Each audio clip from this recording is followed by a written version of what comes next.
안녕하세요. 크리스탈입니다.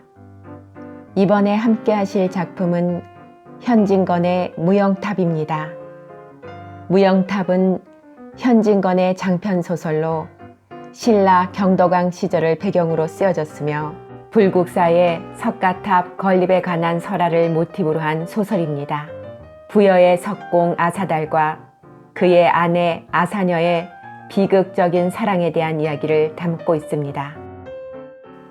구독, 좋아요, 알림 설정 부탁드립니다. 49. 벼랑간 금지가 유종의 소매를 탁 잡는 바람에 유종에 들었던 술잔이 반나마 엎질러졌다.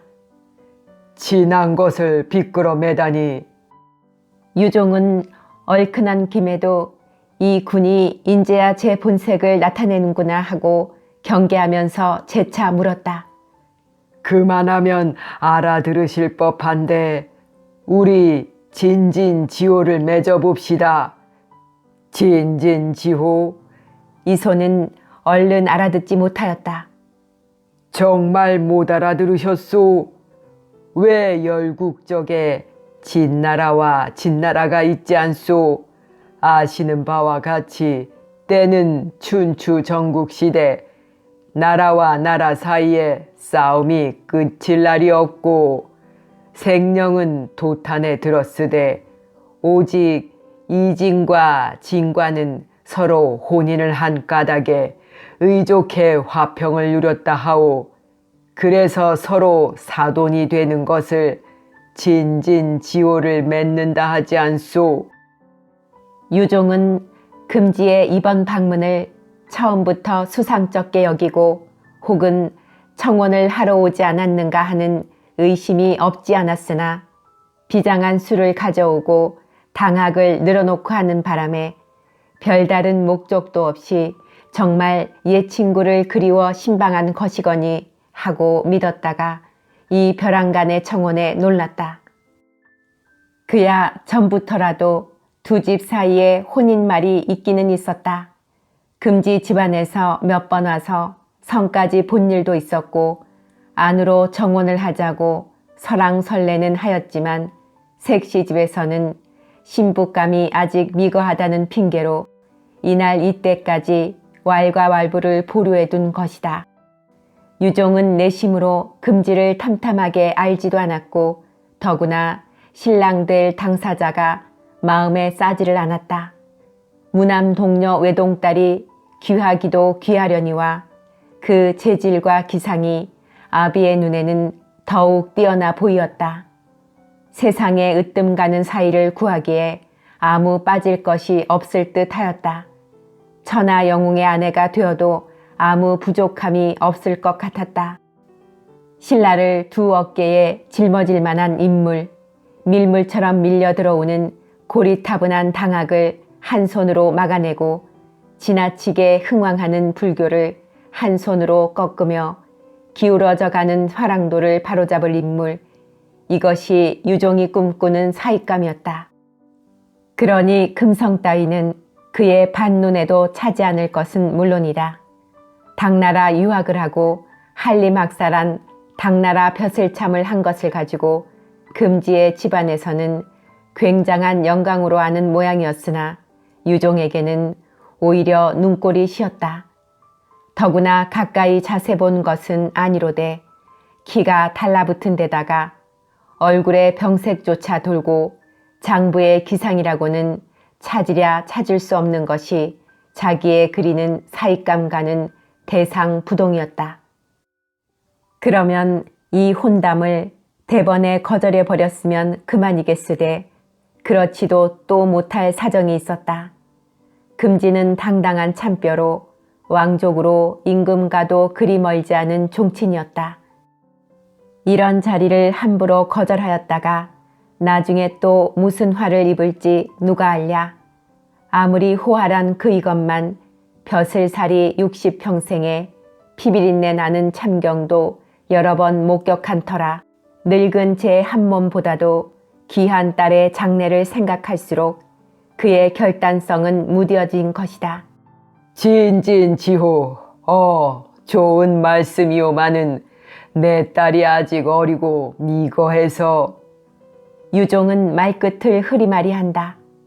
아니, 영애가 방년 몇이기에 어리고 미거하단 말이오. 금지의 눈엔 날이 서며 새무룩해진다. 아직도 18살. 18살이면 꼭 알맞은 나이가 아니오. 외려 관연했다고 볼 수 있지 않소.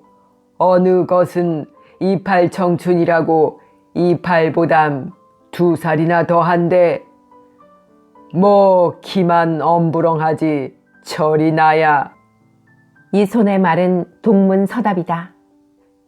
우리 사이에 겸사가 왜 있겠소.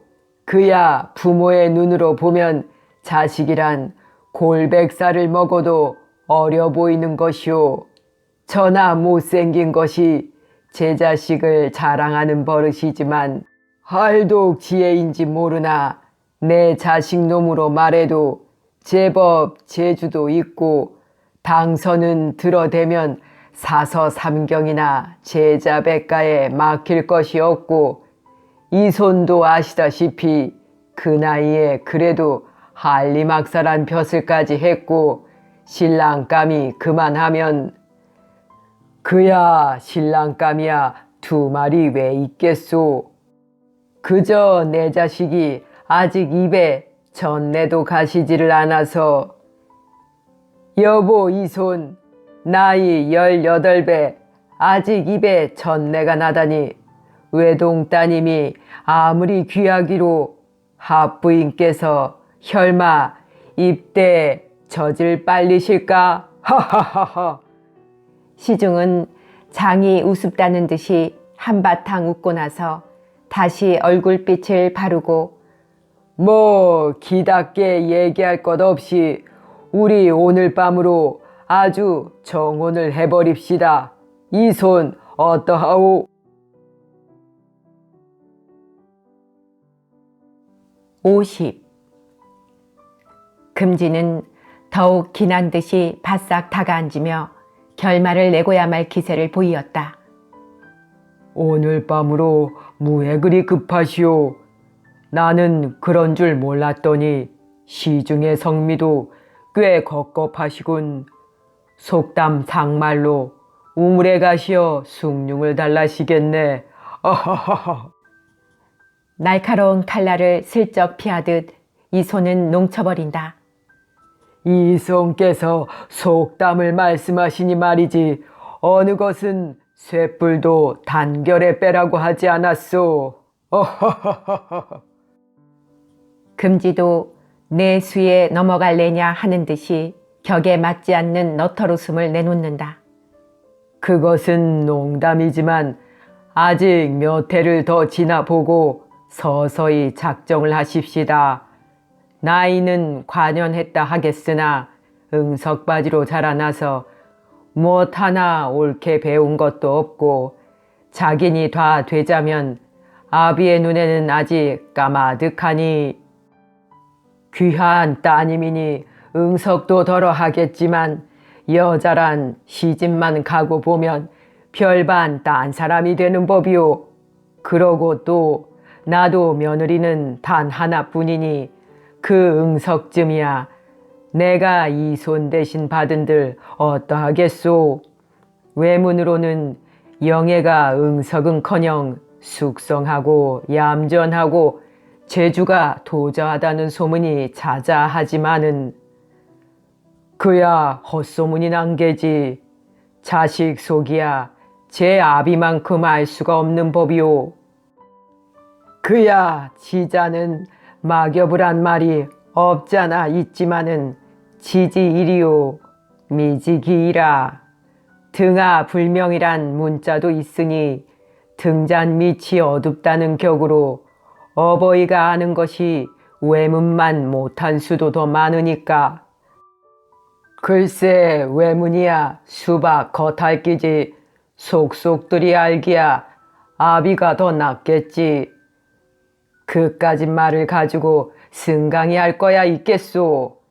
인물도 그만하고 재화도 그만하고 나이도 그만하면 그야말로 삼합이 맞은 듯하니 자 겸사 말씀을 우리 다 그만두기로 하고 정혼을 합시다.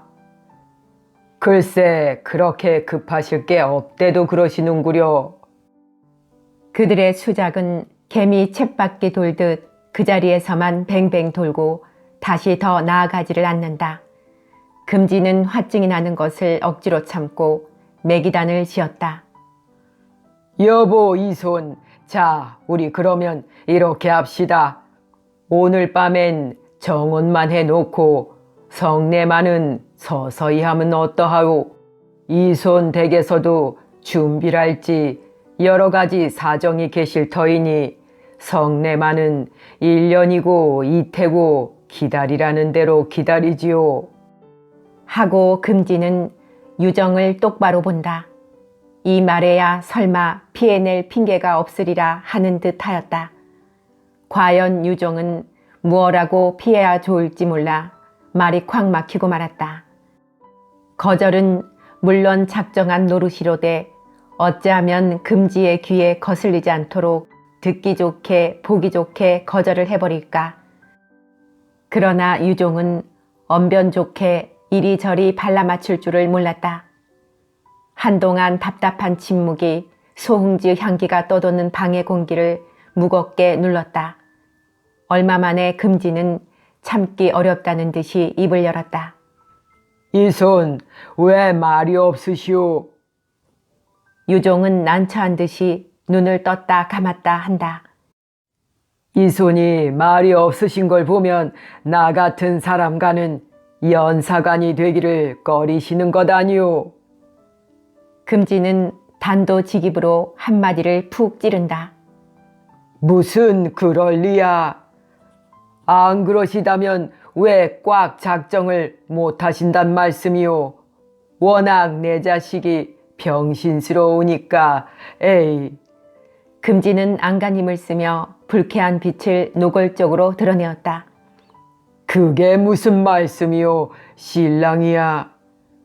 그러면 어디 다른 데로 정혼을 해두셨는지.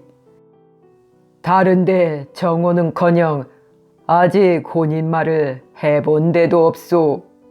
정혼한 데가 있다면야. 그렇다면 우리끼리 만난 김에 아키를 지어두는 것이 좋지를 않소. 유종은 마침내 단단한 결심을 하는 수밖에 없었다. 나중에 무슨 화를 입는 한이 있더라도 미룩미룩해 두는 것보다 차라리 단연코 거절을 하는 편이 나으리라 하였다.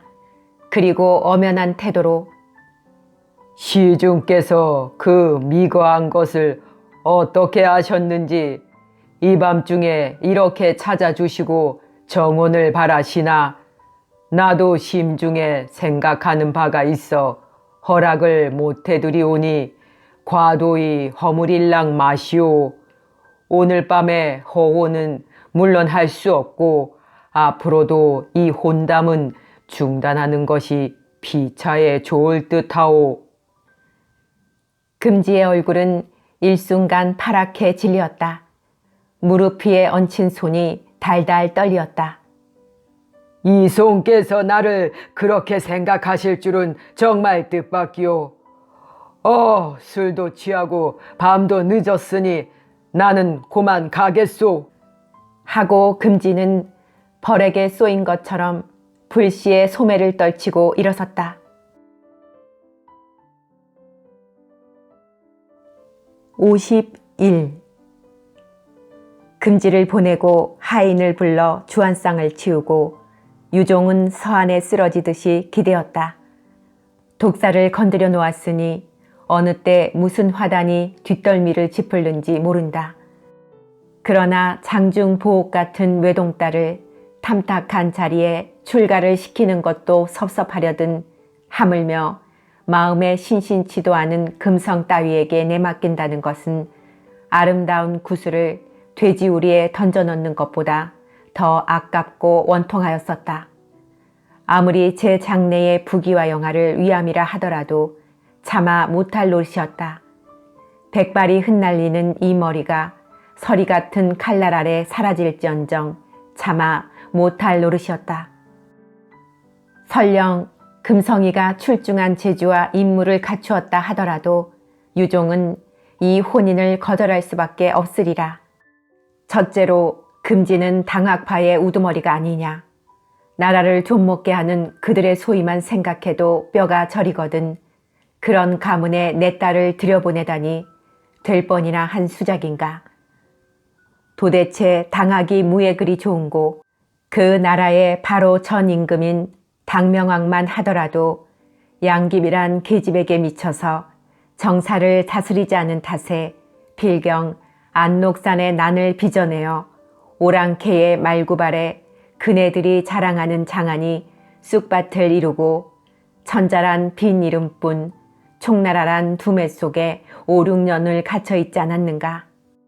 금지가 당대 제일문장이라고 추어 올리는 200만 하더라도 제 임금이 성색에 빠져 헤어날 줄을 모르는 것을 죽음으로 가나지는 못할지언정 몇 잔 술의 감지덕지에서 그 요망한 계집을 칭찬하는 글을 지어 도리어 임금을 부추겼다 하니 우리네로는 꿈에라도 생각밖이 아니냐.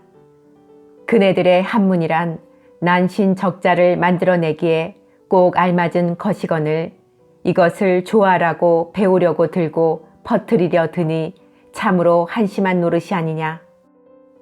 이 당학을 그대로 내버려 두었다가는 우리나라에도 오래지 않아 큰 난이 일어날 것이요. 난이 일어난다면 누가 감당해낼 자이랴. 한 나이가 젊었더면 유종은 이따금 시들어가는 제 팔뚝의 살을 어루만지면서 한탄한다. 몇 해 전만 해도 자기와 뜻을 같이 하는 이가 조정에 덜어는 있었지만 어느 결엔지 하나씩 둘씩 없어지고 인제는 무 밑동과 같이 당그랗게 자기 혼자만 남았다. 속으로는 그의 주위에 찬동하는 이가 없지도 않으련만 당학파의 세력에 밀려 감히 발설을 못하는지 모르리라. 지금이라도 젊은이 축속으로 뛰어들어가면 동지를 얼마든지 찾아낼지 모르리라. 아직도 이 나라의 명맥이 끊어지지 않은 다음에야 방방곡곡을 뒤져 찾으면 몇천 명, 몇만 명의 화랑도를 닦는 일을 모을 수 있으리라. 그러나 아들이 없는 그는 젊은이와 접촉할 기회조차 없었다. 이런 점에도 그는 아들 없는 것이 원이 되고 한이 되었다.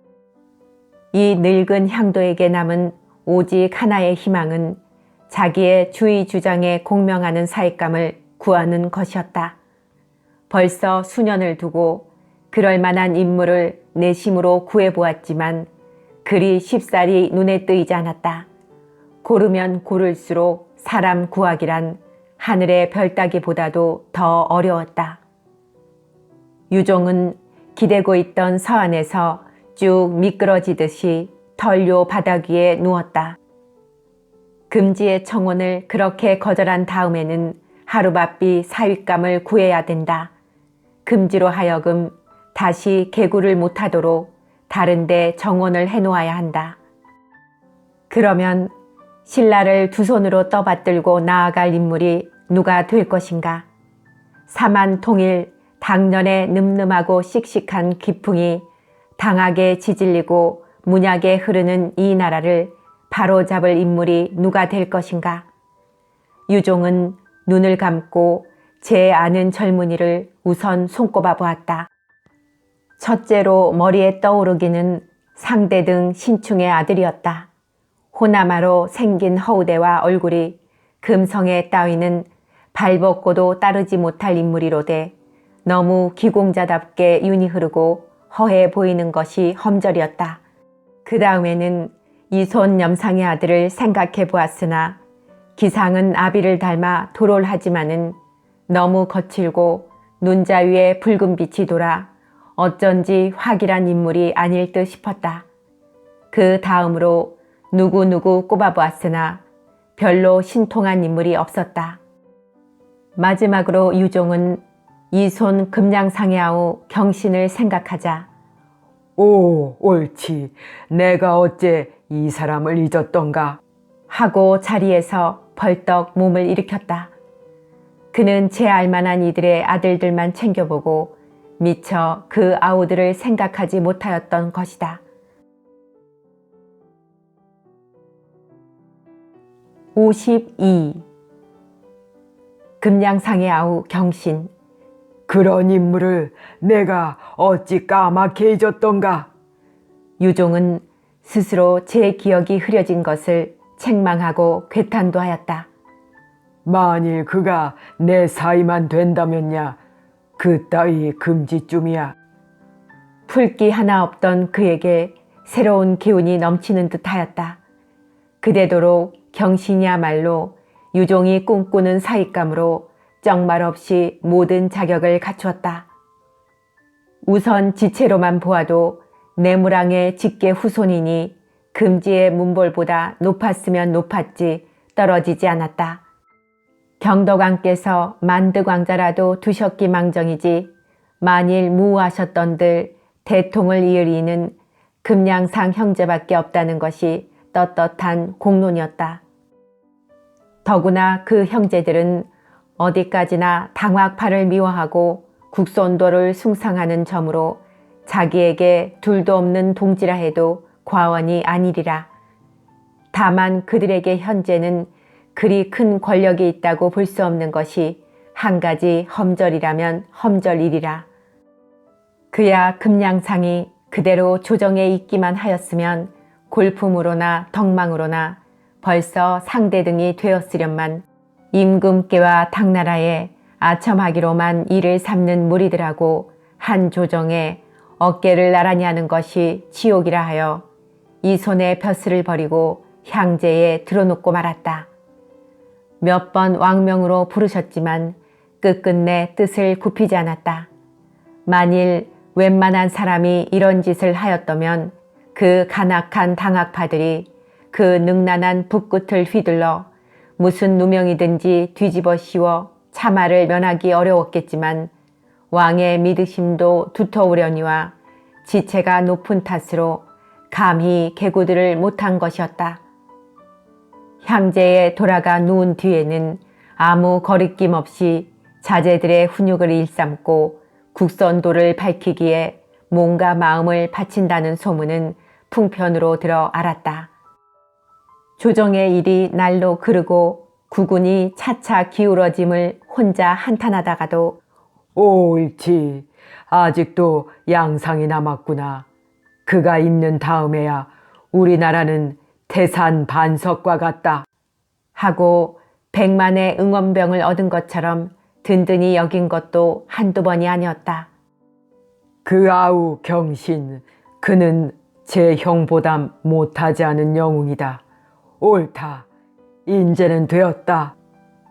유종은 혼잣말로 중얼거리며 무릎을 치고 일어서서 방안을 거닐었다. 그의 눈앞에는 경신의 모양이 완연히 나타났다. 후리후리한 키에 떡 벌어진 어깨판, 툭 트인 이맛정과 너그러운 뺨은 언제든지 싱글싱글 웃는 듯 하였으나 어딘지 늠름한 위풍을 갖추어 대하는 이의 머리를 저절로 수그리게 한다. 유종이가 그를 눈익혀 보기는 작년 봄 신궁 앞 넓은 마당이었다. 신궁에서 큰 재앙을 마치고 그 앞마당에서 활쏘기와 칼겨름의 모임이 열렸다. 계림 팔도에서 한다 하는 낭도들이 구름같이 모여들어 그 수연은 만으로 헤아렸다. 여러 곳 활터와 칼터에서 첫 겨름, 둘째 겨름이 차례로 끝이 나고 맨 나중에 뽑히고 또 뽑힌 낭도는 20아문에 불과하였다. 그 중에서 칼겨름과 활쏘기 두 가지의 맨 마지막까지 뽑힌 사람은 경신 하나뿐이었다. 그때부터 경신은 만장의 인기를 독차지하게 되었다. 그러나 마지막 겨름은 오히려 싱거웠다. 한 번도 아슬아슬한 고비도 없이 경신이 두 가지에 너무 쉽사리 장원을 하고 말았다. 그의 궁술과 검술이 지나치게 뛰어난 것이다. 그 화살이 세기도 하더군.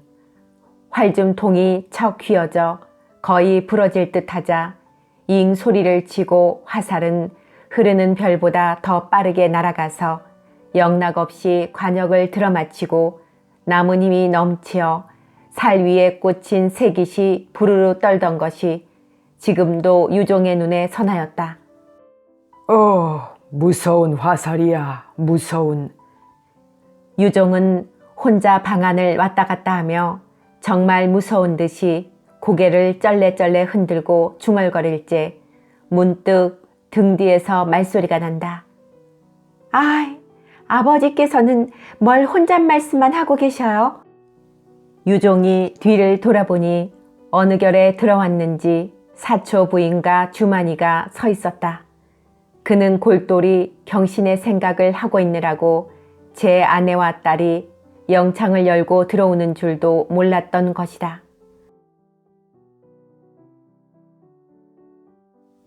53. 유종은 주만을 보고 구슬아기냐. 밤이 늦었는데 왜 자지를 않고 나왔느냐. 그 애가 금시중이 오셨다는 말을 듣고 입대 조바심을 하고 있었답니다. 사초 부인은 딸을 대신하여 대답하였다. 금시중이 찾아왔기로 내가 조바심을 할 게 뭐냐. 주만은 대답을 못하고 고개를 푹 수그린다. 금시중이 어째 아닌 밤중에 찾아를 오셨소?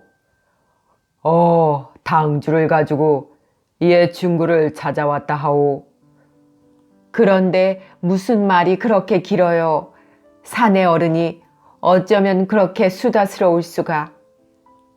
그 골치 아픈 당학을 또 늘어놓는 것이오.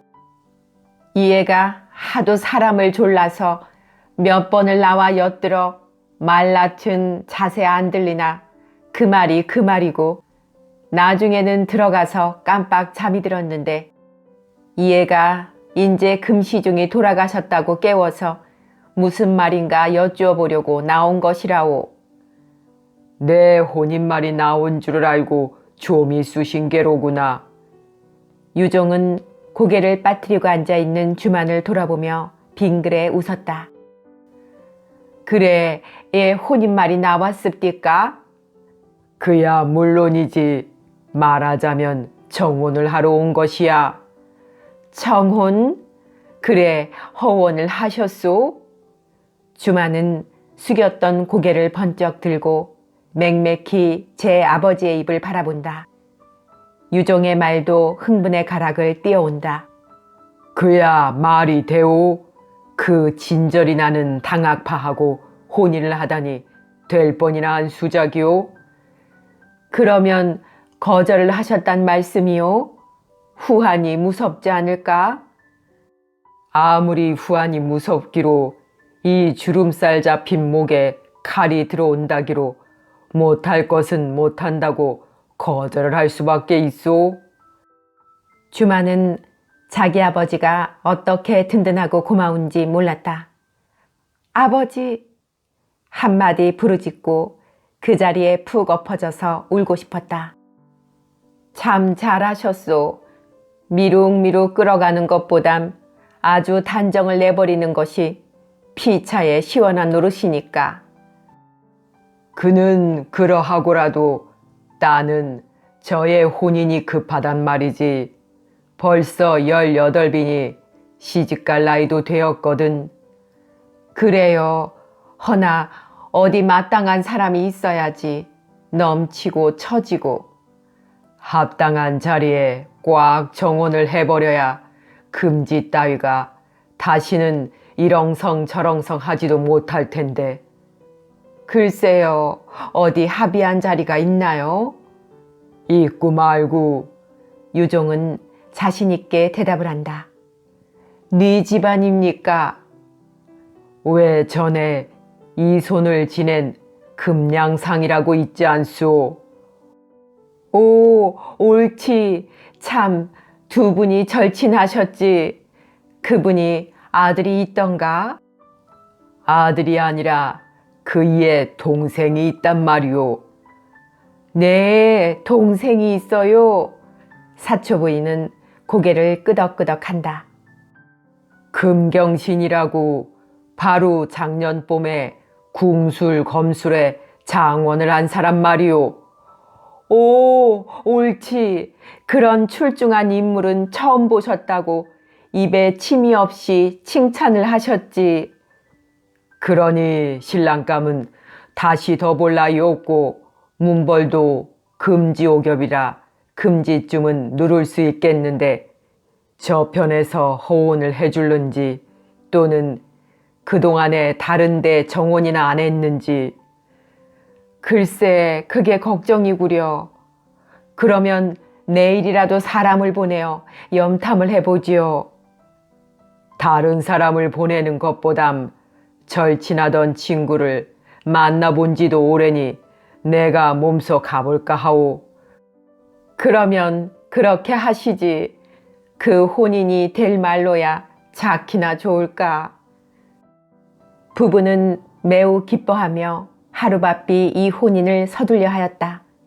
주마는 금시중 집안과 혼인이 터진 것을 기뻐할 겨를도 없이 새로운 벼락이 뒷덜미를 내리짚었다. 금성이와 혼인은 설령 아버지가 허혼을 하셨다 해도 끝끝내 반대할 이유와 거리가 있었지만 경신과의 혼담은 저쪽에서 거절을 하기 전에는 모면할 핑계조차 없었다. 산은 오를수록 높고 물은 건널수록 깊다. 이 일을 장차 어찌할까? 아무리 저를 애지중지하시는 부모님께라도 이 가슴속에 서리는 번민을 털어바칠 수는 없는 일이다. 주마는 그 자리에 고꾸라지며 엉엉 소리를 내어 울고 말았다. 이 애가 왜 울까? 부부는 울음소리에 놀랐다. 왜 너무 좋아서 우느냐? 유정은 들먹거리는 딸의 어깨를 바라보며 물었다. 예, 불길하다. 무슨 방정 맞은 울음이냐? 어머니는 질색을 하며 딸을 달랬다. 저는 싫어요. 전 싫어요. 시집은 안 갈 터예요. 하고 주마는 껄떡거리며 하소연을 하였다. 54. 아사달은 오래간만에 일터로 올라갔다. 몸에 무슨 두드러진 병이 생긴 것이 아니오 너무 흥분하고 너무 지친 나머지에 일시 기절한 것이라 그 회복은 뜻밖에도 빨랐다. 며칠 누워있는 동안에 몸살을 한번 앓고 남에 워낙 젊은 기운이요 마음이 긴장한 탓인지 하루 이틀 다르게 원기가 소생되었다. 이렇게 회복이 속한 원인은 주만의 힘이 없지 않아 많기도 하였다. 그가 은근히 쑤어 보내는 잣죽과 속미움이 모래알 같은 절밥을 먹던 입에 달고 미끄러운 것은 말할 것도 없다. 그야말로 한 모금 두 모금에 눈이 번하게 띄어오는 듯 하였다. 차차 밥을 먹게 되자 가추가추 반찬을 담은 찬합은 어떻게 만난지 몰랐다. 서옷밥 한 바리떼가 오히려 나빴다. 어린애 모양으로 새끼니가 까맣게 기달렸다. 그 사이 틈틈으로 곰과 찜 같은 것도 몰리알리 털이의 손을 거쳐 들어왔다. 한 밥에 오르고 한 밥에 내린다는 젊은 살은 여인 자국을 메우듯 차올랐다. 이런 선물을 받을 때마다 아사달은 주만을 아니 생각할 수 없다. 세상에 그런 아름다운 처녀가 있던가? 그런 마음새 고운 처녀도 있었던가? 외로운 경우일수록 불행한 처지일수록 정에 움직이기 쉬운 것이 사람이거든 천리 타양에 병들어 누운 몸에 이렇게 위로해 줄 리 누구냐? 돌보아 줄 리 누구냐? 아사달은 눈물 겹도록 고마웠다. 아사달도 처음에는 까닭없는 사람에게 지나치게 고맙게 구는 주만의 행동이 이상스럽기도 하였었다. 그러나 아무리 생각해 보아야 그런 대갓집의 귀동딸로 저 같은 시골뜨기 석수장이에게 구할 아무것도 없으리니 이것은 온전히 아름다운 동정심의 나타남이라고 볼 수밖에 없었다. 그렇다면 그야말로 현신 관세음 보살님인지 모른다. 이것도 필경 전생의 무슨 인연이리라. 아사달은 필경 불가의 이른바 인연으로 돌리고 말았다. 인연이라면 기이한 인연이다.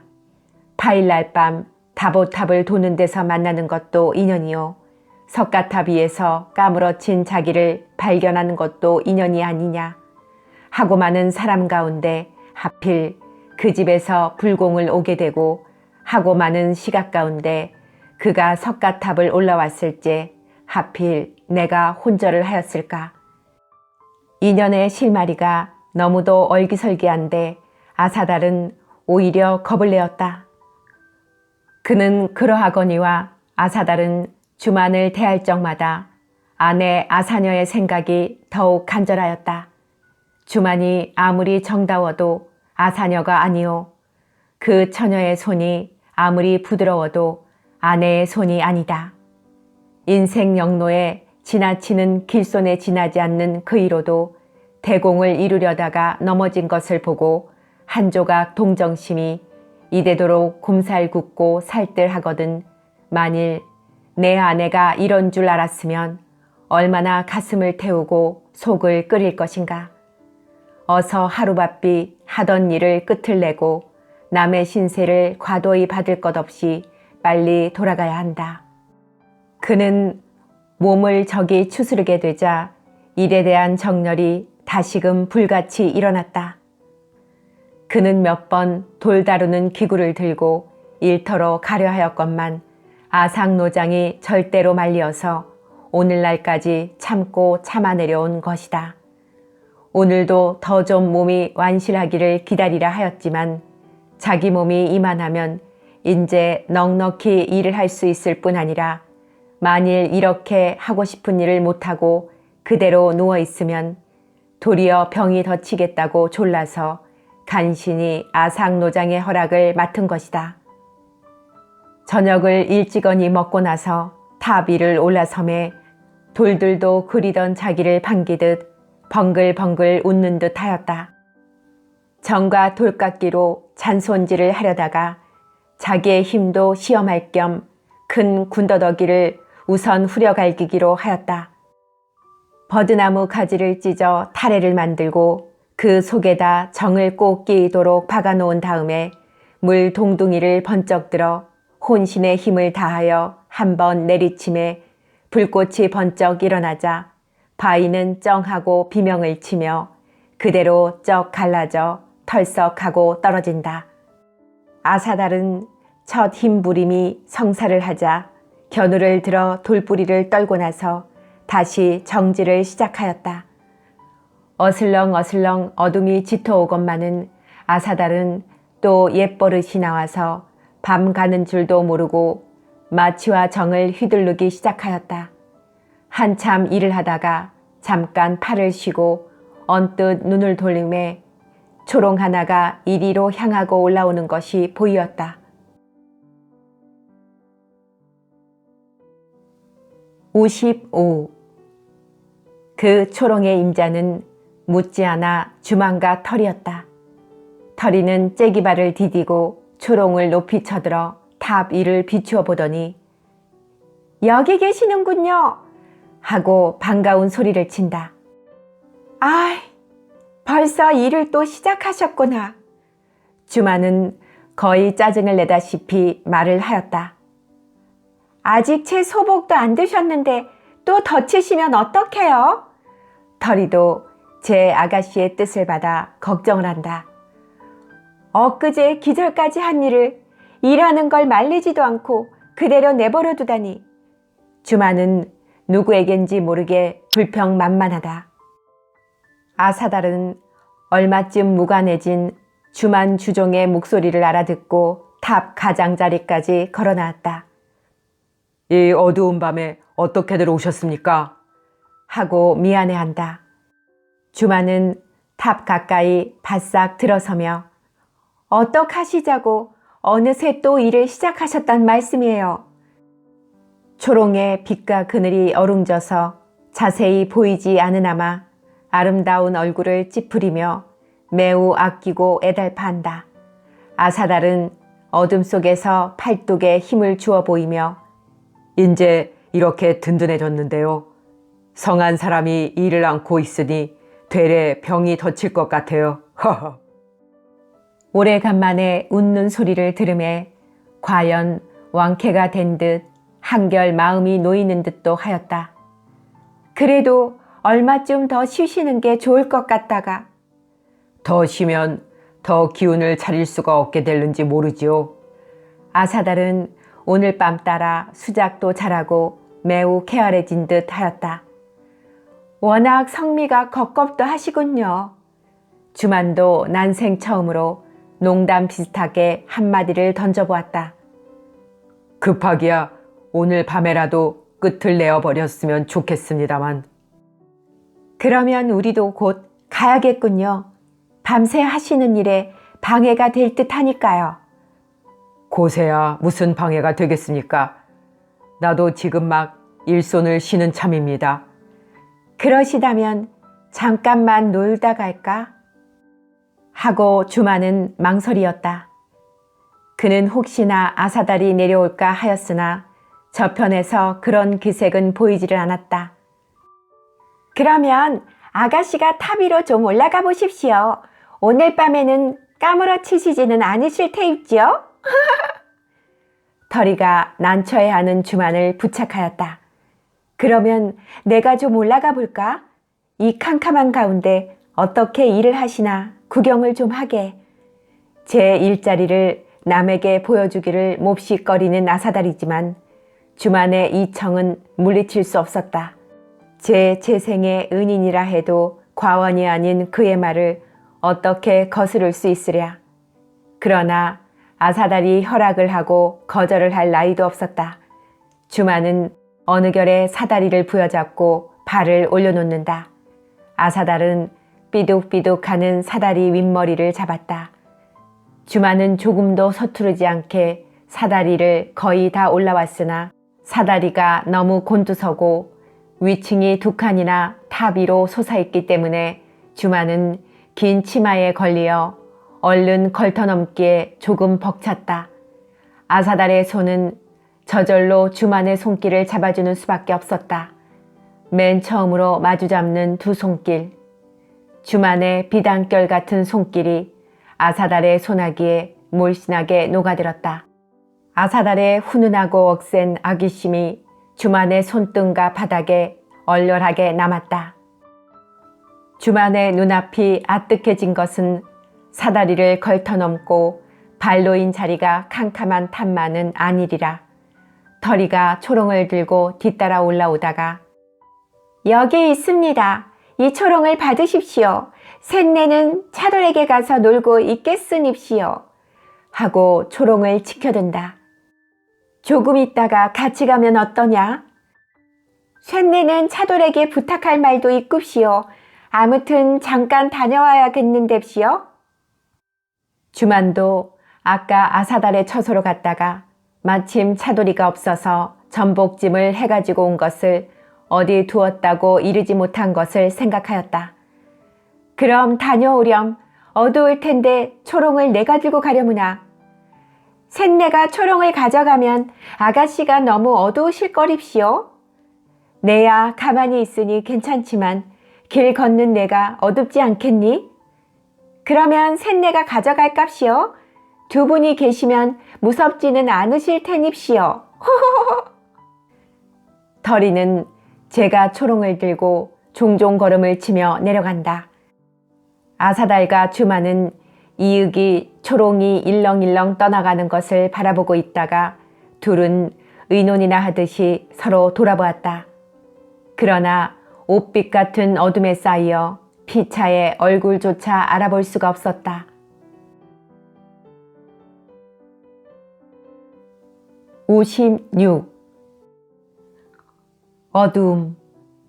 무수한 머리올처럼 올올이 가물거리며 단 두 남녀를 겹겹이 에워싼 어둠, 수줍음도 부끄러움도 뒤덮어주는 어둠, 망설임과 거리낌도 휩싸버리는 어둠, 그 공릉자장 밑에서 무언지 활개를 친다. 그 수령이 속에서 무언지 버르적거린다. 어두움은 속살거린다. 어두움은 꾀인다. 주마는 이 어둠이 지겹고 무서웠다. 아무리 어두운 밤이라 한들 이렇게 어두울까요? 그는 보이지도 않는 아사다를 눈 어림으로 더듬으며 침묵을 깨뜨렸다. 얼마쯤 기다리면 차차 밝아집니다. 아사달은 아무 구애도 없는 듯 태연하였다. 아무렇기로 어두운 밤이 어떻게 발가를 져요? 밝음에 익는 것이나 어둠에 익는 것이나 눈에 익기만 하면 마찬가지지요. 그러면 아사달님은 내 얼굴이 보입니까? 똑똑히는 안 보입니다만 의려시는 보이죠. 내 눈엔 아사달님이 보이지를 않는데. 그러면 눈을 한참 감았다가 다시 떠보십시오. 주마는 시키는 대로 눈을 감아보았다. 어둠 속에서 제 눈까지 감아버린 아름다운 처녀. 한참 만에 주마는 눈을 다시 떴다. 이만큼 저만큼 마주 앉은 두 사이가 조금도 좁아들지도 않고 늘어나지도 않는 것이 도리어 이상스러웠다. 눈을 감았다가 떠도 어디 보여요? 인제 차차 보혈을 집니다. 아사달의 대답은 너무 의젓하다. 수작의 실마리는 다시금 끊어지고 말았다. 그가 알고 내가 알 뿐인 단둘의 암흑색에 은밀한 수작을 실컷 마음껏 주고받는다 한들 어둠에서 어둠으로 사라질 뿐이 아니냐. 깊이 깊이 접어넣은 비밀을 활활 털어낸다 한들 이 가슴에서 저 가슴으로 지도 새도 모르게 옮겨질 뿐이 아니냐. 그러하거늘 왜 이렇게 대면대면하게 차리고만 있는가. 점잠만 빼고 있는가. 주마는 아사다를 만나기만 하면 할 말이 천겹만겹 쌓이고 쌓이지 않았던가. 혼자 속을 태우다가 마침내 마음을 결단하고 이 밤에 그를 찾은 것이 아니었던가. 정작 그를 대하고 봄에 말 한마디도 시원하게 나오지를 않을 줄이야. 가슴만 가득하게 부풀어 오르고 서리서리 얽혔던 하소연 한 가닥도 제대로 풀려나오지 않을 줄이야. 알뜰한 그 일을 앞에 두고도 벙어리 냉가슴을 그대로 앓을 줄이야. 이렇게 좋은 자리, 이렇게 좋은 기회를 만났거든 피를 끓이는 진정을 쏟아버리지 못할 줄이야. 설렁하고 밤바람이 인다.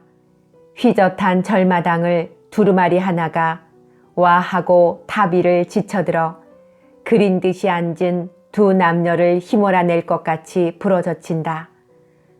웬 바람이 갑자기 이렇게 불어요? 주마는 얼굴을 외우시며 중얼거렸다. 그러자 그는 속으로 내가 기껏 한다는 것이 겨우 이 말인가? 바람이 나에게 항상 큰일인가?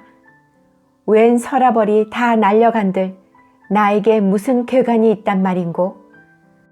저 소리를 들어보소요. 저 풍경이 우는 소리를. 아사달은 주만의 말을 받으며 풍경 소리에 귀를 기울인 모양이다. 천연 우리 부여 고란사 풍경 소리 같군요. 고란사에도 풍경이 있어요? 주만은 허정대고 대답을 하였다. 있고 말고요. 내 집이 고란사에서 멀지 않은 탓에 이따금 그 풍경 소리를 듣지요. 풍경 소리에까지 고향을 그리는 나그네의 심정을 몰라줄 주만이가 아니었지만 제 속은 이렇게 조이는데 고장 회포만 자아내는 아사달의 말에 대꾸할 정황조차 없었다. 아사달은 하늘을 치어다보고 저편 솔밭에 있는 편을 좀 보소요. 뿌옇게 하늘에 뻗친 것이 무엔 줄 아십니까? 그게 바람꽃이랍니다. 바람꽃? 주만은 시름없이 간단하게 말을 받았다. 바람꽃이 일면 정말 꽃이 떨어진다죠. 벌써 첫여름이 되었으니 떨어질 꽃도 얼마 남지는 않았겠지요마는 하고 아사달은 한숨을 내쉬었다. 그는 멀리 아사녀를 생각하고 타양에서 세 번째 봄이 속절없이 지나간 것을 한탄한 것이었다.